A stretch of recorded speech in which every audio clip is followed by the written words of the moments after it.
The greatness of a community is most accurately measured by the compassionate action of its members. When I am supposed to create a community, I just divide the whole process into three parts. First is outreaching the community.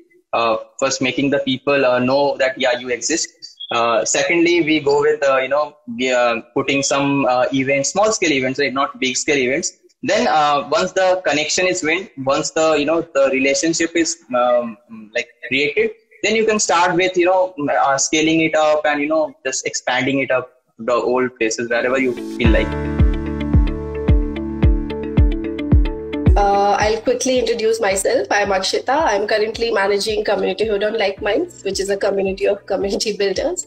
And today's guest for our IGTV Live is Sourav Banerjee, who is the head of community relations at Learn for Cause. I won't take much time to introduce him because he, of course, has a very lengthy bio of himself. So I'll just quickly introduce you, I'll just quickly tell you about Learn for Cause. It is one of the biggest community platforms for the new age learners. Rest Sourav will continue. And, Sourav has hosted a lot of virtual events. He has this immense experience in handling multiple online communities. He is also planning to start a new community called Vyam, which will be a fitness community. So yes, over to you, Sourav. Just say hello to our attendees and you can start. So, as said by Akshita, I'm the head of community relation at Learn for Cause, and currently I'm also head of marketing at Vyam. So, there are 2 startups in my domain right now. So, talking about myself, I guess as of now, I've been doing a lot of roles in different startups. So, it's been a long time for me. So, in the past 3 years, there's been at least 17 different companies where actually I have worked in different roles, whether it be roles on research, whether it be roles on sales, whether it be roles on social media marketing.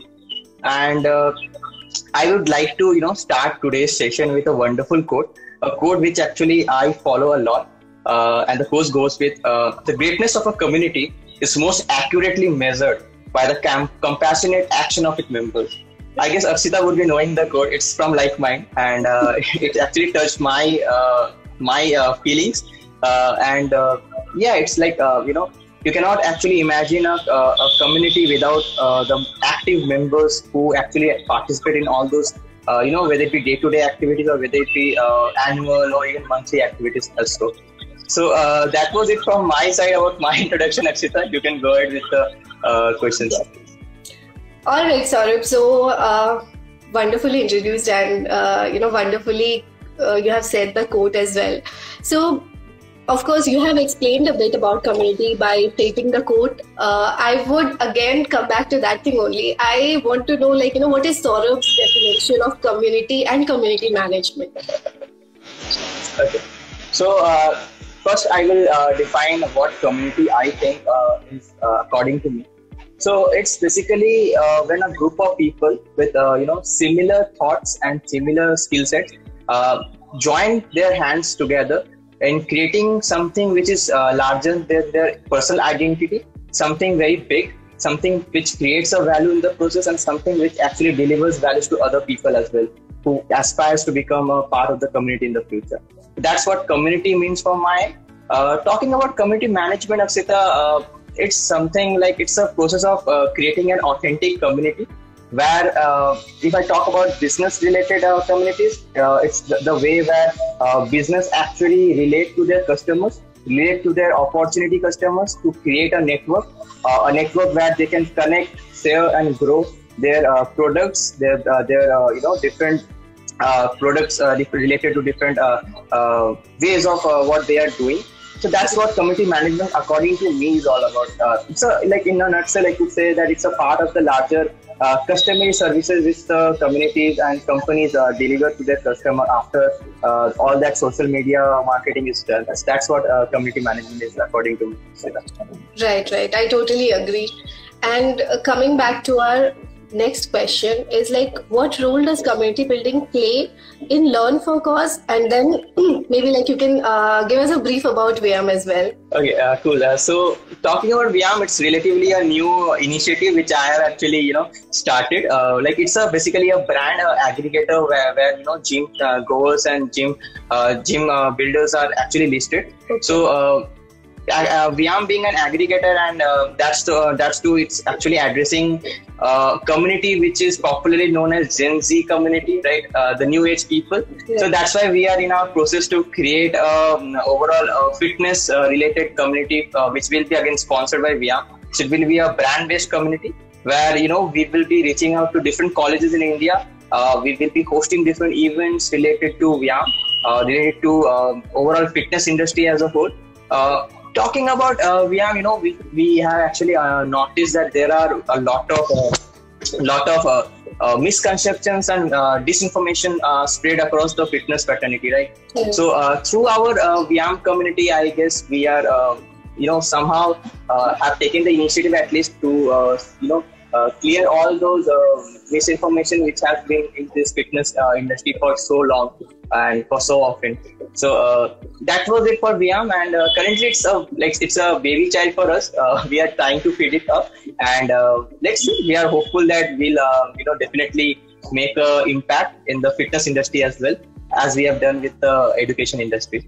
So talking about Learn for Cause, I just want to know, how this whole concept was structured. I understand that it has become an open source of learning for different skills for this unconventional careers as well. So what is the whole idea and what is the concept behind Learn for Cause, and how we had a previous conversation as well where you told that you have city chapters as well. So can you just give some insight about that thing? Okay, definitely. So I have a lot to talk about Learn for Cause because it's something where I've actually cooked the item, and in case of VIAM, it's still in the process of getting the raw materials. So talking about Learn for Cause, it's if I talk about the main thing, it's a student-led for student startup where we are hoping to upskill people. So as of now, we have actually placed 500 plus students in different startups or even MNCs. So it's basically the motto of Learn for Cause is to actually upskill the whole student with the concept of open source. So this is something which is actually very communicated very highly in abroad, but that same concept is not seen in India. So through Learn for Cause, we are trying to actually solve that whole problem of getting into the world of open source. We are right now in many different colleges all over India, mainly in engineering colleges, because open source is something which is related to engineering world, whether it be computer science or whether it be other relevant engineering departments. So we have actually different hierarchy which we maintain when it comes to keeping the whole community alive, Learn for Cause community alive. So in the lowest level, we have different campus ambassadors in different colleges. We have sections in all over India. We have eastern sections, we have western sections. So collectively, we have campus ambassadors working. They are I would say the lowest level to start with the larger LFC community. And those campus ambassadors are actually led by a group of university leads. Those university leads are people who are selected from those campus ambassadors based on their skill sets, followed by there are city heads, and then there are state heads, and all those people are from the Learn for Cause community. From the company's perspective, those people are actually handled by a group of executive community managers. Those are the people who are forcing all the activities which the community, all the clubs and communities are are doing in a day-to-day basis or in annual or in a monthly basis. So that's how the whole thing works. Now talking about what are the things and what are the resources each person joining our community gets, right? So that's a very important thing that if I talk about मिलेगा क्या community join करके, right? So addressing that issue,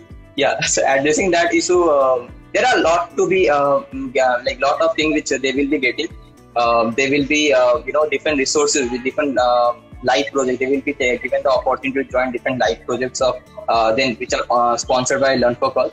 So Learn for Cause has also research domain, which is with the name goes as SARS. So we do a lot of research there. We have our technical partners with different universities all over the world. We have partner with different research institutions based on Berlin, based on San Francisco's, and relatively different part of the world, right? So people of our community actually gets the opportunity. Some of them with the right skill set gets the opportunity to work in those projects, and somehow upskill their whole resume in the process. Also, there are different events and different workshops and webinars which we conduct. Now, there are two ways by which we actually conduct webinars and workshops. One way is through a pan-India movement, for the case of Women of Code, it was a pan-India movement. So all the colleges were joining us for the same. And then there is a university, primarily university-based workshops, where the focus is on that particular university or college, right? So that is how we work with the same. And of course, the student heads and all those chapter heads actually contribute to that making that whole event successful. Over to you, Akshita. Yeah. Beautifully answered, and we can definitely understand how beautifully you have structured everything, and managing this is hell of a task, I would say. Yeah, so we have one question from Dr. Vijay Jain. So he's asking how to effectively nurture a community. What's your take on that? Okay, so when you are if you are going to start a community, then I would prefer you to actually make a planner, right? Make a planner that few fundamental questions should be there in that planner. That the questions may be what is the purpose of you being creating that community, right? And most importantly, what is the value which you are creating while making that community, right? There's no use of creating a community which doesn't have any value, right? It's like creating a WhatsApp group for no reason. That's the same thing. Right? It doesn't make any sense. So these are the few questions which you need to ask to yourself, Vijay. And after that, once you are clear with the perspective of why you are creating the whole community, then you can start with the outreach program, right? You can start reaching out to people of similar interest. You can start posting it. As I have said in the previous question as well, right? Community management or community building is the second phase, right? The first phase is basically the social media outreach which you will be doing. So that is whole into the ecosystem. If you implement it into the ecosystem, then I would say first you should go with the outreach program. Then once you go with the outreach, then once you have the bunch of people in your in your community, then you can start nurturing them with by let's say hosting some small scale meetings, live discussions and all those things that are all part of the process of actually making your community mature, right? That's what I call when I am supposed to create a community. I just divide the whole process into three parts. First is outreaching the community. First, making the people know that you exist. Secondly, we go with putting some events, small scale events, right? Not big scale events. Then once the connection is built, once the the relationship is created, then you can start with scaling it up and just expanding it up the old places wherever you feel like. Yes, totally agree. And of course, gradually, building some community involvement programs as well. So, we almost like everyone in the community industry know that we determine the success of an online community by the involvement ratio of its members. So, can you share a few best practices so that, every community can get maximum involvement from their members? Okay, to be very honest, if you are looking the question as I can relate to, can be answered in a way that you need to create a mechanism where people are there for others to get help for, right? There should be a support mechanism, a help mechanism, right? Where people can actually understand the concept of getting help is as much important as giving help, right? So that should be there. Then you can even have informal from your perspective, from a community builder's perspective, you can have one-on-one chat with people. I actually, came across a person who was a highly learned person, right? And he wanted to join our community. And the point is that we didn't wanted him to be just there in the community. We wanted him to actually put the value which he has actually somehow gained in his whole career. So yeah, you cannot accept that without actually communicating with that person one on one. So that is very important from community builders perspective. And most importantly, that these people who come with a really long history of professional life, I would say, then it's very important for you to actually give them extra care, because those are your assets, right? Those people are the one who actually will create the value in your community. That is why, for example, frankly speaking, if Elon Musk joins my community, he is definitely my asset, right? Some people will join to my community because of it. So that is the point. If you are finding any talent, if you are finding any people who are really into, just a second. Yeah, if you are finding people who are really valuable, try to have more discussions to them. Try to give them the position where he can actually or she can actually even deliver their knowledge. Apart from that, you can actually have a discussion where participation of all members will be required. For example, you can host debates, even roundtable conferences, something which LikeMinds does a lot. So I like it, Akshita, to be very frank. Now, also, lastly, if I say, then you can actually do a character sketch, right? That what are the people, and when I talk about character sketch, it means that you need to actually maintain a small data of who is better in what, right? So if someone is better in something, and why I'm telling this is because when you will be hosting an event, these people with different skill set will be required, right? Because I want a content creator, I will hire that person. That shouldn't work. Great to have this session with you, Sourav. Thanks a lot. Thanks a lot for joining us, and I'm looking forward to have more such conversation with you in our future events. And thank you to all the wonderful people who joined us in this session. Thanks a lot. Maybe we can catch up again sometime after a week or so. We'll keep you posted on that. Thank you, Sourav. Thanks a lot. Thank you, guys. Thank you.